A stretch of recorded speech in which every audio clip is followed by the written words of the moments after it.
Okay guys, so sa ngayon, itong oras na to magkakabit tayo, mag-install tayo ng bagong compressor. Ito nga palang ano no, itong refrigerator na to ay Sharp 2-door R600 R600 ang refrigerant niya. So papalitan natin siya ngayon ng 134A, ng compressor na 134A. So ito conversion to mga guys. So ito nga gagawin natin step by step. So ito, una nga tatanggalin muna natin ang compressor. Okay mga guys, so kung nakita nyo, ayan itong nagbibideo sa akin medyo medyo pasensya na, mga baguhan lang yan. Okay, so tapusin nyo lang itong video na to mga guys. Sigurado magkakaroon kayo ng idea kung paano mag-change compressor ng brand new. Okay, sa ngayon tinatanggal ko na yung mga tornilyo mga tornilyo sa paa ng compressor. Sa ngayon, ayan tinatanggal ko na ang yung tubo tubo ng compressor, pipe, tube. Ayan ang tinatawag na discharge. Okay, discharge yan. So ayan step by step to mga guys, mga kamaster. Okay, ayan, siyempre unahin natin putulin na yung discharge line ng compressor. Okay, ayan then ayan so hindi ko na pinakita lahat, pati yung suction na pagputol so napakasimple lang naman yon. Ayan, tanggal na. So ito mag-unlock, unboxing. Itong katunayan, itong compressor na to, in order pa sa Shopee to sa so 7 days namin hinintay ang brand new compressor. Ay siya nga pala, itong compressor na to mga guys ay 1/5 horsepower 1/5. Okay, so pasat mga guys, pag ang refrigerator ay 2-door 2-door nagsisimula ang horsepower niyan ay siya 1/6, 1/5, ganyan, 1/4 horsepower. Yan. Okay, tandaan nyo kasi kabisado ko na to mga kamaster. So matagal ko nang ginagawa to, kaya kabisado ko na kung ilang horsepower ikakabit sa mga refrigerator. Basta tandaan nyo mga kamaster, ang nagsisimula ang horsepower ng 2-door refrigerator ay sa 1/6 pataas, 1/6, 1/5, 1/4, yan, hanggang pataas na yan. Okay, so ito bagong-bago yan, brand new mga kamaster. Yun, ayan, okay, brand new. Ayan tinitignan ko pa maigi. Yan tignan nyo naman yan, hindi siya Matsushita, made in Taiwan yan, maganda yan, made in Taiwan, may capacitor to kasi yung Matsushita walang capacitor, hindi lumalaban sa low voltage yun. So ito may capacitor yan, kaya ayan ang pinili ko. Yan, okay, so ayan lalagyan na natin ng ng access valve Yan. So mga kamaster step by step to. Okay, ito pinutol ko ng capillary. Ang capillary pinutol ko na. Yan, kasi ipoporma ko na lahat yan. So ayan tignan nyo lang maigi mga kamaster, step by step. Yan, tinanggal ko na ang lumang filter dryer. Okay, so siyempre yung pinagputulan ginamitan ko lang naman plies. So siyempre puputulin na natin ang tube cutter para may butas naman siyempre. Okay, ito yung mga trabaho ni Master JM. Okay, so matagal ko nang ginagawa to, may shop ako, may service ito sa aming lugar. So kaya nga pinapakita ko na lang mga diskarte ko, discarding malupit ni Master JM. Ako nga pala kung di nyo may tatanong ex-abroad din ako. Galing ako ng Saudi, Qatar, Dubai, kung saan. Okay, ayan Ganyan din ang trabaho ko. Mas malalaki pa nga dyan eh. Central unit pa nga. Yan, okay. So, mga chiller pa nga yung ginagawa ko eh. Sa Riyadh, Damam. Yan. Kaya ito mga refrigerator eh, parang ano na lang to sa akin. Sisiw. Ayan, so ayan na oh. Pinutol ko na ang suction na, yung suction na nakalagay sa sa refrigerator. Susukatan ko na siya. Yan, kaya pinutol ko na. So ngayon nangyari, ayan oh. Tinitignan ko pa kung pwede. Parang UP na yata. Ayun. Parang UP na. Oh, yun, pinipilit ko pa pero pero parang wala na yata. Parang di na yata pwede. Na UP na yun. Oh, so ayun, nakikita niyo UP sa U. Ayun yung inaano ko ng plies, iniipit ko. So parang wala na yan. So mas maganda. Ayun, oh.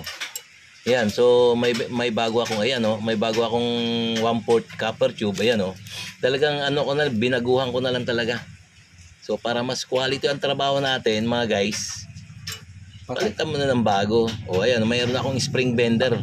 Kailangan talaga yung mga nagsiservice, mayroon laging spring bender dyan sa inyong tools. Ayan, technique yan ni Master JM. Okay, ayan oo. So sinusukat-sukat ko na. Bago ko kasi hinangan yan, nakaporma na. Ayan o, tingnan nyo o. O diba? Kung meron kayong tube bender dyan, spring tube bender, maayos sa inyong trabaho. Talagang quality job. O, tingnan nyo. Ayan o, yan. Okay? So, titignan nyo o. Yan. So, talagang sinusukat-sukat. Ayan o, okay na. So, nangyari ngayon dyan, hininang ko na, no? So, nasukat-sukat ko na. So, ang ganito ang gawin yung technique, mga kamaster. Sa susukatin nyo sa loob, mga pipe, mga tube, then, kung hihinangin nyo na dito sa labas. So, napakadali, di ba? So, hindi na, kung dito ka sa labas maghihinang, hindi ka na makakasunog doon, hindi ka makakaperwisyo doon sa refrigerator. Kasi mainit yan yung map gas eh. Okay? Ayan. So okay na, tapos na. Hininang ko na yung discharge ha. So i-connect na lang diyan yung discharge line ng papunta sa condenser. So ngayon yung ginawa natin, nakikita nyo yung may ginamitan ko ng tube bender. Spring tube bender, ayan. 'Di ba? Ang ganda ng pagkakagawa, 'di ba, kamaster? 'Di ba, guys, oh? Talagang U-bend talaga. So hindi mo magagawa 'yan kung wala kang spring bender. So ito kaya ito mga kamaster itapusin nyo lang tong video na to ay marami kayong matututunan kay Master J. So ngayon hinihinang ko na. So talagang pag sa labas naghihinang, alam nyo, sure bula ng pagkakahinang eh. Diba kaysa din pa maghihinang sa loob, talagang kumbaga pitik bulag ka dun eh. Hindi mo kasi siguruhan kung kung nalagyan mo na ng hinang. O yan, okay na. So mainit, op. Yan, okay. Okay na. O, kumbaga, sasalpa ko na lang yan.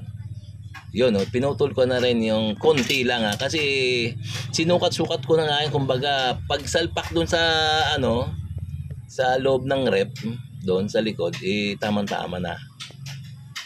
So, okay na, no? So, ngayon, inaano ko pa yung wiring naman. So, siyempre, i-connect ko na yung mga wiring sa sa compressor, no? Ayan, no? Tignan nyo. Ayan. Okay. So, kaya please sa mga nanonood dyan, lalong-lalo sa mga bago, please don't forget to subscribe. Okay?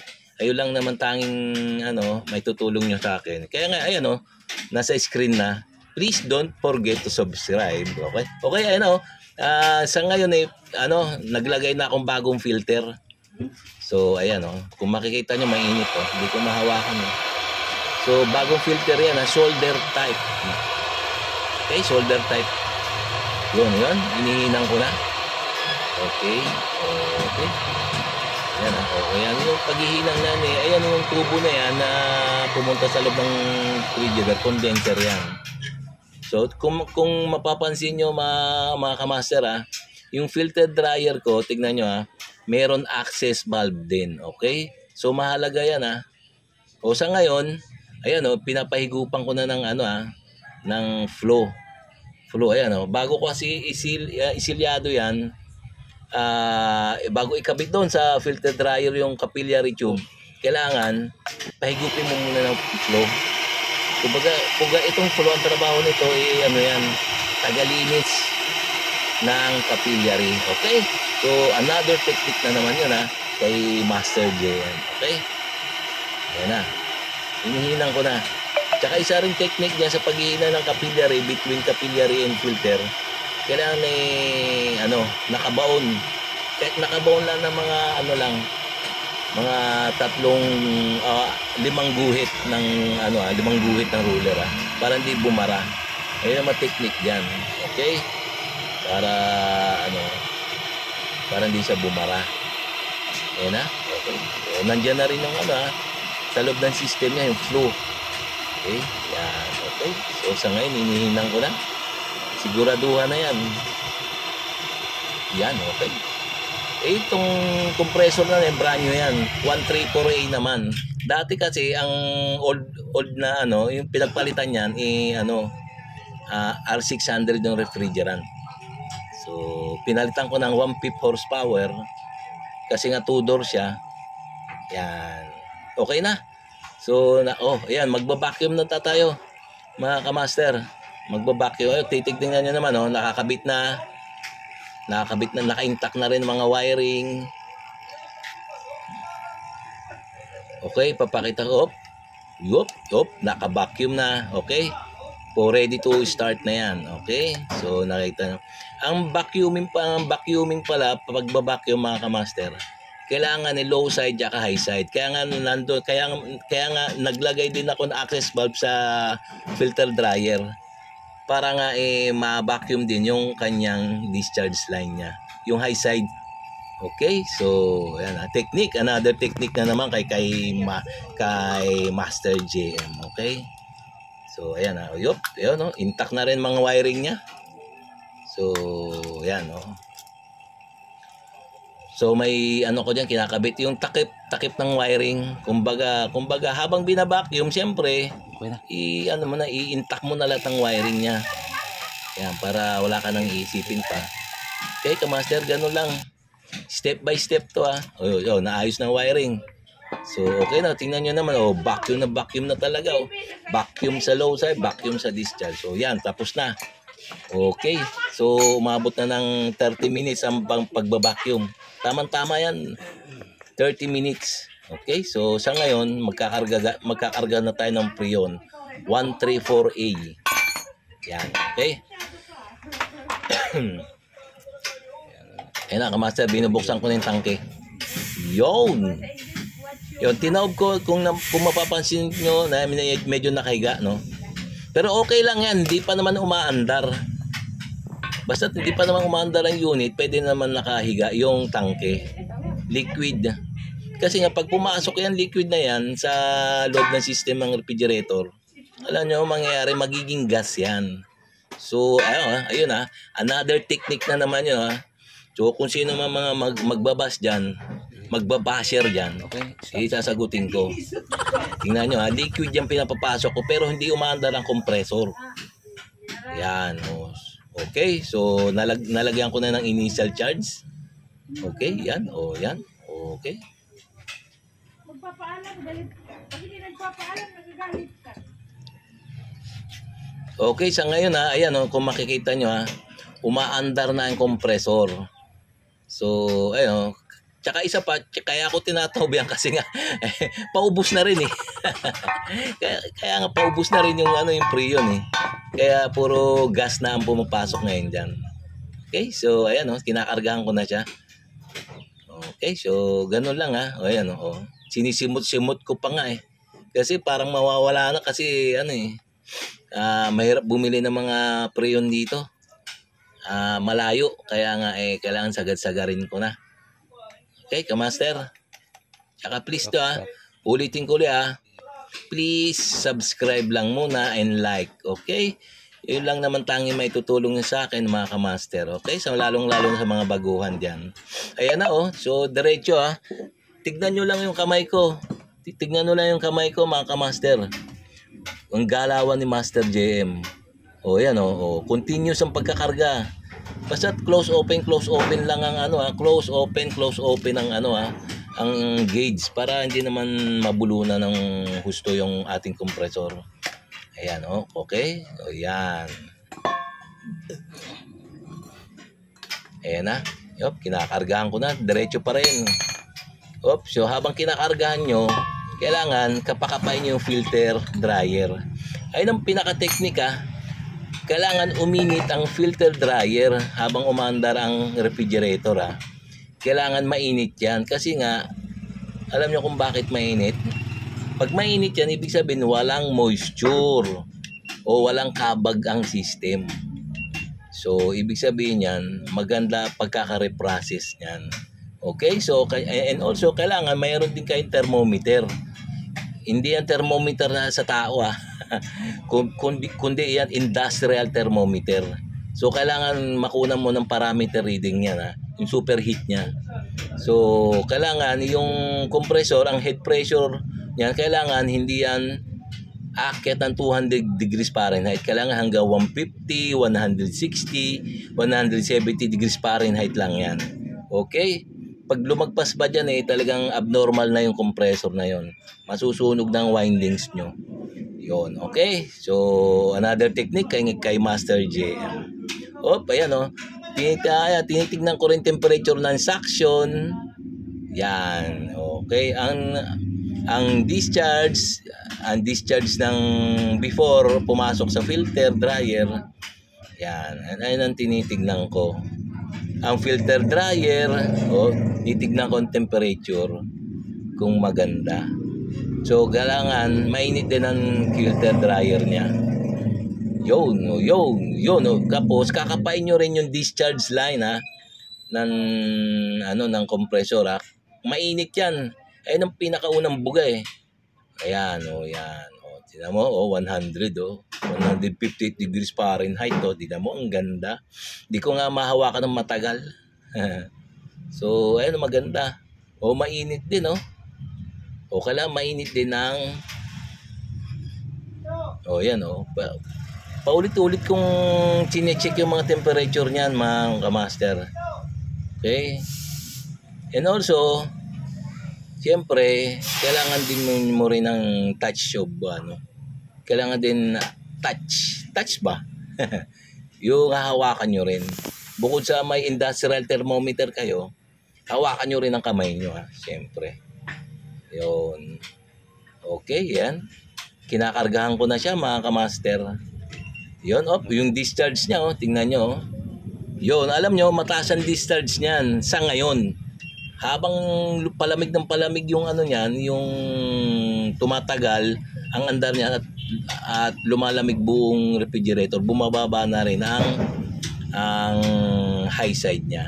So, huwag kayo magtataka kung umabot ang 250 yan kasi nga bagong andar. Mainit na mainit pa ang loob ng refrigerator. Okay? So, talagang hinahabol niya na palamigin ang buong refrigerator. Kaya tinan nyo 200 plus. Pero bababa pa yan mga Kamaster. Huwag kayong mag-alala, aabot pa ng 120 lang yan. So hanggang pag yan nag-yelo na lahat, malamig na lahat buong refrigerator, bababa sa 120 PSI yung discharge line niya. Okay? So ganun lang mga Kamaster So ganun lang technique. Ayan na. Okay, so mainit na ang ganda. Ang ganda ng pagkaka-reprocess, pagkaka-change compressor. Yan, ang ganda Kakapain nyo rin syempre. So, ayan mainit. Maligamgam na. Yung suction yan, magpapawis yan. Pag ano na, katagalan, sa pagkatagalan andyan, magpapawis na yan. So, ayan, mainit oh. Wow, ang ganda. Yan, nanda perfect. So, titignan natin temperature ng evaporator Sharp. Yan 2-door. O yan titignan natin kung talagang malamig. Set natin sa Celsius.